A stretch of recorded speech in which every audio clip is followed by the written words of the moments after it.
In this video, I'm going to show you what these side settings mean on a jigsaw. You might have looked at these little levers on the side of your jigsaw before and wondered what they actually do. Your jigsaw is mainly controlled by the variable speed trigger, and you've got your lock button here. You might wonder, what does this even do? Well, this is actually alters the pendulum of a jigsaw. When a jigsaw cuts, it doesn't actually cut straight up and down. It actually moves the blade forwards, and it goes forwards, up, round, and it sort of cuts in a circular motion. If the jigsaw just went straight up and down, it wouldn't cut the wood as effectively. So this lever here just alters the amount of pendulum, or how much the jigsaw blade is pushed forwards as it goes up and down in the tool. So if you have it on low pendulum, the jigsaw blade will operate in more of a vertical, straight up and down motion.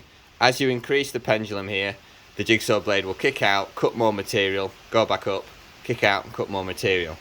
So if you alter this pendulum, you can get it to a setting where you're cutting through your workpiece at the right speed, and you're also leaving a neat cut. So I always like to start with low pendulum, and then as I get more confident, I increase this until I get to a nice effective speed at cutting through my material, and I also leave a neat splurge-free cut.